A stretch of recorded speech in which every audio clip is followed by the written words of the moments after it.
성령이 아시아에서 말씀을 전하지 못하게 하시거늘 그들이 부르기아와 갈라디아 땅으로 다녀가 무시아 앞에 이르러 비두니아로 가고자 했으되 예수의 영이 허락하지 아니하시는지라 무시아를 지나 드로아로 내려갔는데 밤에 환상이 바울에게 보이니 마게도냐 사람 하나가 서서 그에게 청하여 이르되 마게도냐로 건너와서 우리를 도우라 하거늘 바울이 그 환상을 보았을 때 우리가 곧 마게도냐로 떠나기를 힘쓰니 이는 하나님이 저 사람들에게 복음을 전하라고 우리를 부르신 줄로 인정함이러라. 아멘. 아멘.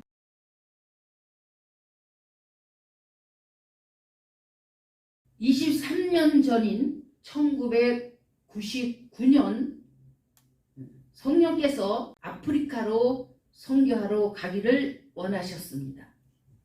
저는 준비 기도를 하고 있는데 함께한 믿음의 동력자들을 만나게 하셨습니다. 그리고 아프리카 중에서도 차드라는 나라로 우리를 인도하셨습니다. 그 당시 우리나라에는 단 한 분의 선교사가 그곳에 들어가 사역을 하고 있었습니다. 처음 차드를 향해 가고 있을 때 프랑스 파리를 경유하였는데 주님은 우리 선교팀이 프랑스 한인교회 목사님의 사택에서 머물도록 인도하셨습니다. 프랑스 교회 목사님은 기꺼이 우리가 그곳에 머물 수 있도록 협력해 주셨습니다. 차드 대사관이 파리에 있었기 때문에 우리는 그곳에서 통행권을 받아서 차대행 비행기에 탑승해야 했습니다. 우리는 출발 당일 차드 대사관에 가서 통행증을 받으러 가려 하였는데 성령 하나님께서 저에게 말씀하시기를 너희가 가는 길이 막히면 뚫어줄 것이고 닫히면 열어줄 것이다 하셨습니다. 비행기 이륙 시간이 그날 오후 4시였기에 우리 일행은 이른 아침부터 일찍 대사관으로 갔습니다. 그런데 비자 문제가 걸려 대사관 측에서 우리에게 통행권을 주지 않는 것이었습니다. 비행기는 일주일에 한 번만 운행하기 때문에 많이 늦어지고 선교에 차질이 생겨서 그날 들어와야 하는데 대사관 측에서는 14일 정도 지나봐야 알 수 있다고 하였습니다. 우리가 아무리 사정을 하여도 그들은 들어주지 않았습니다. 프랑스 한인교회의 집사님을 대동하여서 통역을 하며 설명을 했는데도 해결되지 않았습니다. 결국 그 집사님은 집으로 돌아갔고 우리 일행은 대사관 앞에 앉아서 진퇴양난 속에 있었습니다. 그때 새벽에 성령께서 하신 말씀이 생각났습니다. 그리고 일행에게 주님께 기도하자고 하였습니다. 분명 주님의 방법이 있을 것이니 즉시로 기도합시다 하고 기도하는데 일행 중에 한 명에게 성령께서 말씀하시기를 그에게 말하는 것이 맞다고 말씀하신다고 하였습니다. 그래서 저는 말하기를 시간도 다 되었으니 일단 공항으로 갑시다. 주님께서 막힌 것은 뚫어주실 것이고 닫힌 것은 열어서 들어가게 하실 것이니 믿고 갑시다 하고 무거운 짐을 끌고 택시 타는 곳으로 급히 달려갔습니다. 바로 그때였습니다. 빠르게 달리고 있는 뒤에서 대사관 직원이 컴온 하며 급하게 쫓아오고 있었습니다. 우리를 부르는 건지 몰라서 우리를 부르는 거냐고 하였더니 오케이 하면서 한급히 우리를 대사관으로 데리고 들어갔습니다. 그들은 우리에게 통행증을 주면서 서류에다 사인을 요청한 후 택시를 불러서 정중히 공항으로 보내주었습니다. 와, 무슨 일인지 몰랐지만 비행시간이 늦어지면 안 되겠기에 영문도 모른 채 공항으로 달려갔습니다. 하나님의 도와주시는 은혜로 결국 우리는 차대행 비행기를 탈 수 있었습니다. 이 길은 오직 예수의 영이신 성령 하나님을 믿는 믿음으로 가는 길이었습니다. 오직 믿음으로 말미암아 살고 가는 길이라 라는 것을 우리로 하여금 경험하게 하셨습니다. 차대에 도착하여 그 모든 사실을 알게 되었습니다. 우리 선교 일행이 프랑스 차드 대사관에서 비자 문제로 고생하고 있을 때 그 시간 성령께서 그곳 선교사님에게 강권하여 한국에 전화를 하게 하셨습니다. 선교사님은 우리가 차드를 향하여 한국에서 이미 떠났다는 것을 알고 있었습니다. 놀라운 것은 우리 일행이 프랑스 차드 대사관에서 문제가 발생했다는 것을 성령께서 선교사님으로 하여금 알게 하셨다는 것입니다. 그래서 그 선교사님은 한국에서 사업하려고 차드에 들어와서 일하고 계신 집사님에게 즉시 연락하였고, 그 집사님은 차드 정부 기관에 연락하였습니다.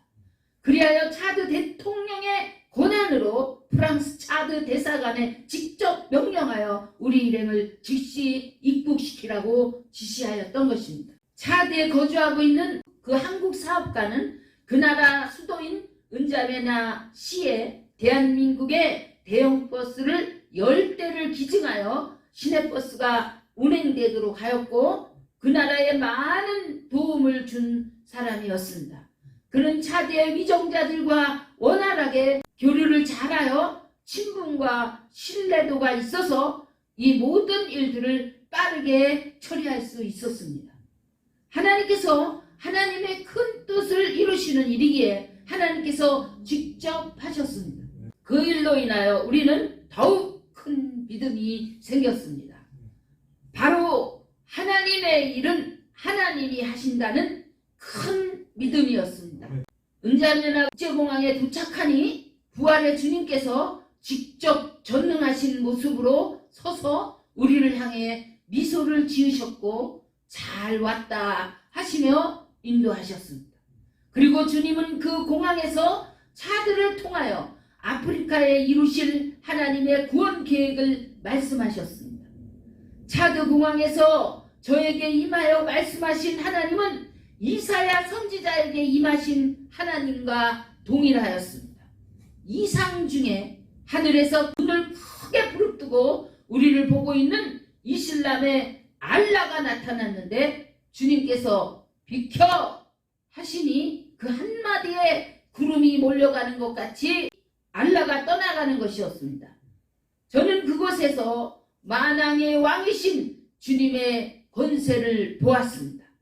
그리고 메마른 사막에 물이 흐르고 그곳에 수많은 병아리들이 모여서 물을 먹고 마시고 있는데, 그 병아리들이 큰 닭으로 변하여 사막에 가득한 것을 주님께서 저에게 보이시며 앞으로 되어질 일들을 예언하게 하셨습니다. 우리는 차드 선교관에 도착하였고 다음날 차드 북부로 가서 현장을 보려고 계획하고 있었습니다. 그런데 성령께서 말씀하시기를 북부로 가지 말고 남부로 가라 지시하셔서 우리는 남부 쪽으로 갔습니다. 차를 빌려서 여러 명이 가고 있었는데 하늘에서 구름이 우리 가는 길들을 따라 길게 나타났습니다. 하나님께서 광야에 이스라엘을 구름 기둥으로 인도하신 같이 우리를 동일하게 인도하셨습니다. 이는 천지를 움직이시는 하나님이셨습니다. 어느 마을에 들어가서 보니 움막에서 살고 있는 사람들을 보았는데 차마 쳐다볼 수 없을 정도로 처참한 삶을 살고 있었습니다. 바닥은 그냥 흙바닥에 지푸라기를 깔고 자고 있었고, 먹을 것이 없어서 뭔지 알 수 없는 풀을 뜯어다 먹고 있었고, 그것도 없어 그들은 굶주려 마른 동물과 같이 살고 있었습니다. 옷도 없어 벌거벗고 있었고, 물도 없어 물이 있는 곳으로 멀리까지 가서 길어와야 하는 처참한 생활을 하고 있는 모습을 보았습니다. 저는 가슴이 뻐개지는 아픔과 머리가 징으로 맞은 것 같은 충격에 하는 무언의 비명이 나왔습니다. 하나님은 얼마나 가슴이 아프실까? 이들이 하나님의 자녀들인데, 우리와 동일한 하나님의 자녀들인데 이런 모습을 보시고 얼마나 탄식하실까? 그래서 하나님께서 이사야 선지자에게 임하셔서 누가 가서 일할까? 누구를 보낼까? 하셨구나. 그리고 이러한 사실들을 알지 못하여 육에 속하여 살고 있던 저를 여기까지 보내셔서 보게 하시기 위하여 나를 위해 얼마나 애쓰셨나. 온 맘과 가슴과 온 머리에 하나님의 눈물과 탄식의 소리가 들리는 듯 했습니다. 또 다른 마을로 이동하여 그곳 사람들을 모아서 죽을 끓여서 나누어 주려고 했는데, 그런데 그릇이 없어서 10명 정도씩 한 다라에다가 퍼주면서 같이 먹게 하는데, 아이들만 모여서 먹고 어른들은 구경만 하고 있었습니다. 저는 그들이 왜 그런가 보니 어른들까지 먹으면 아이들이 못 먹을까봐 어른들은 아이들이 먹는 모습을 보기만 하였습니다. 또 아이들은 다라에 붙어있는 찌꺼기까지 손바닥으로 긁어서 서로 먹겠다고 하다가 울고불고 하는 모습을 보았습니다.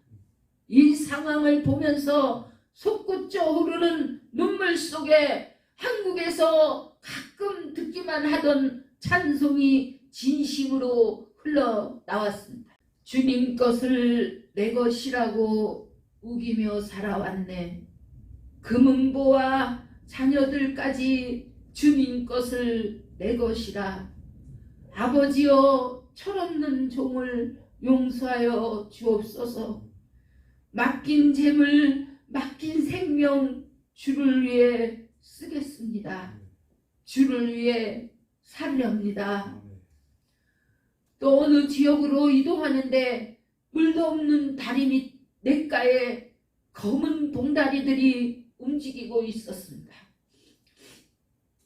바람 한 점 없는 뜨거운 사막에 저 봉지는 왜 흔들리는가 하고 들여다 보는데 웬일입니까?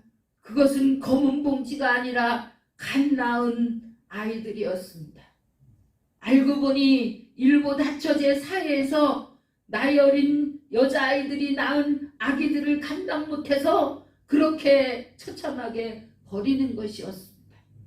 그래서 유럽 선교사들이 들어와서 고아원을 세워 그 버려진 아기들을 주워와서 먹이고 입히고 재우고 돌봐 주었습니다. 그곳을 가보니 아기들이 이미 불구자들이 되어 있었고 우유도 제대로 빨지 못하여 빨대 같은 줄로 목에 넣어야 먹을 수 있었습니다.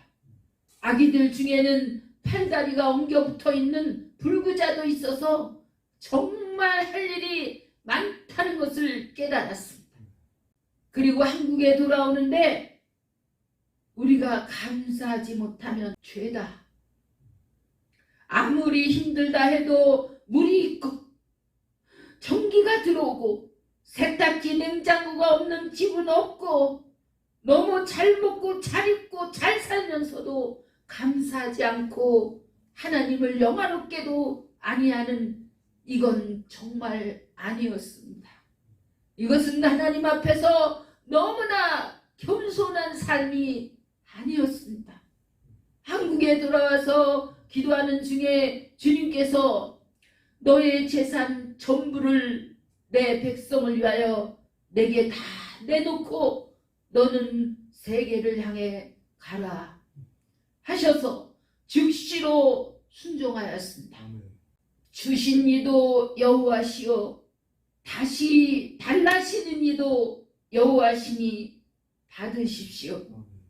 작은 어린아이가 물고기 2마리와 보리떡 5개로 주님께 드렸더니 그것으로 축사사 5,000명을 먹이신 주님, 이것이 아무리 저에게는 크다 하나 주님께서는 물고기 2마리와 보리떡 5개일진데 다 받으소서. 주님께서 쓰시고 싶은 대로 하십시오 하고 즉시로 재산의 전부를 드렸습니다. 그리고 아프리카의 선교관을 빌려서 일주일에 2-3번씩 죽을 써서 먹이니 수많은 사람들이 몰려왔습니다. 우리나라 6.25 피난 때처럼 죽 한 그릇 얻어먹기 위해 굶주려 죽어가는 무리들이 우리에게 몰려왔습니다. 우리는 반드시 영생의 떡인 복음을 그들에게 전하였고 그들로 하여금 하나님을 찬송하게 하였으며 유치원을 세우고 한국에서 준비된 주님의 제자들을 파송하여 협력하며 순종하게 하였습니다. 7, 8년이 지나니까 정말 작은 병아리들이 큰 닭이 되고 사막의 샘이 흘러 넘치는 것 같이 예수 그리스도 하나님이 그곳에 증거되고 많은 열매가 나타나고 현지인들이 세워지고 그들을 가르쳐서 하나님의 나라가 이루어지게 하였습니다. 차드와 마찬가지로 아프리카 수단에서도 동일하게 순종하였습니다. 수단에는 남북이 오랜 전쟁 중에 있었고 지금 우크라이나처럼 난민들이 생겨서 그 난민들을 자발 아울리아라는 지역으로 보내서 살게 하였습니다.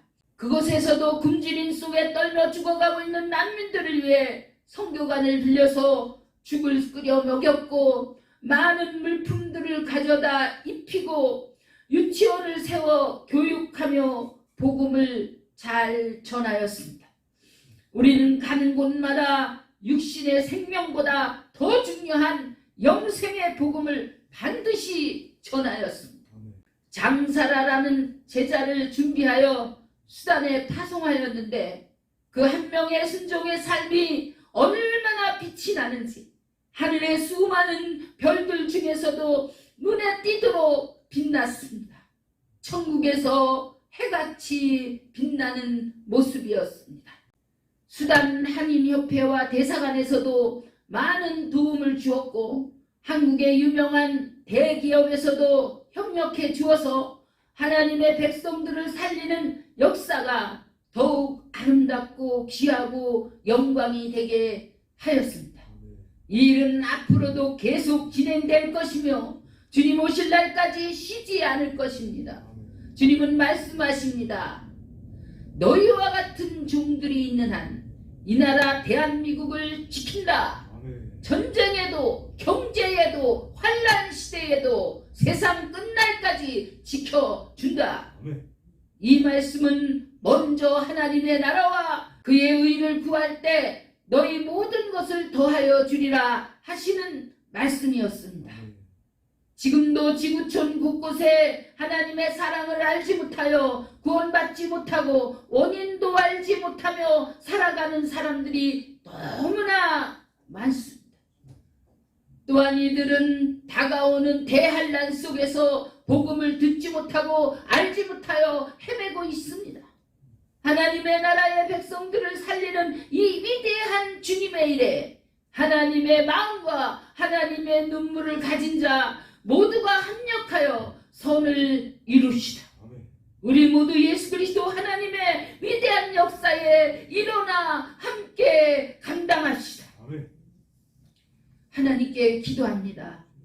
전 세계 이 복음을 위하여 전쟁과 억압과 기근과 환난 속에 있는 하나님의 백성들을 위하여 우리나라 우리 모두를 사용하여 주옵소서. 예수 그리스도의 십자가로 구원받은 하나님의 사람들이여 일어나 함께 가고 함께 순종하게 하옵소서. 예수 그리스도의 이름으로 축원하며 기도 올립니다. 아멘.